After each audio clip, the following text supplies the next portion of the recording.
पांडुरंग भानुसे. मी इयत्ता 8वी ब मध्ये शिकते. सन्माननीय व्यासपीठावरील मान्यवर, वंदनीय गुरुजन वर्ग व इथे उपस्थित माझ्या सर्व विद्यार्थी मित्र मैत्रिणी, तुम्हा सर्वांना शिवजयंतीच्या खूप खूप शुभेच्छा. जय शिवराय. सरदार लखोजी जाधव यांच्या 4 पुत्रांनंतर 5वं कन्यारत्न जन्माला आला. मुलगी जन्माला आली म्हणून हत्तीवरून साखर वाटण्यात आली. मुलगी जन्माला आली म्हणून हत्तीवरून साखर वाटण्यात आली. दारासमोर रांगोळ्या काढण्यात आल्या, तोरणं लावण्यात आली आणि नाव ठेवण्यात आलं जिजा.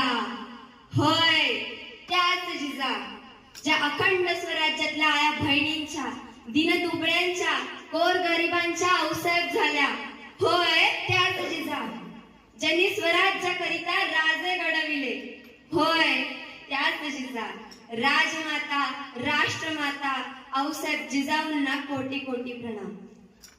350 वर्षांनंतरही ज्या युगप्रवर्तकाचं नुसतं नाव जरी कानी पडलं तरी प्रत्येक व्यक्तीच्या अंगातलं रक्त असं सळसळतं, नजरेत अंगार निर्माण होतो आणि आपसुकच या मुखातून छत्रपती शिवाजी महाराज की जय असा शिवघोष बाहेर पडतो. हा शिवघोष जेव्हा सर्वत्र घुमतो तेव्हा झोपलेला उठतो, उठलेला चालायला लागतो, चालणारा पळत सुटतो आणि पळणारा मरणालाही न घाबरता फक्त आणि फक्त स्वराज्यासाठी लढायला नव्हे तर मरायला देखील तयार होतो. डोलणाऱ्या गवताला जसे भाले फुटतात त्याप्रमाणे प्रत्येक महिला स्वतःला सुरक्षित समजते.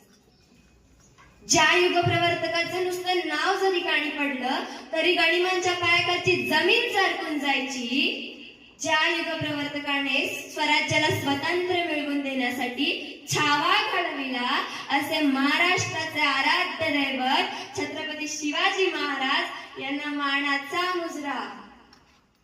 आपल्या आबासाहेबांच्या निधनानंतर जणू काही अंगावर आभाळ कोसळले असताना शूर आबांचा शूर आबा या फक्त शब्दावर निर्धास्त राहून महाराजांच्या पाश्चात्य स्वराज्याच्या सीमा हनुमानाच्या शेपटीप्रमाणे वाढवत वाढवत आणि वाढवतच नेल्या. एकही लढाई न हरता औरंग्याला घाम फोडून पळता भुई केला.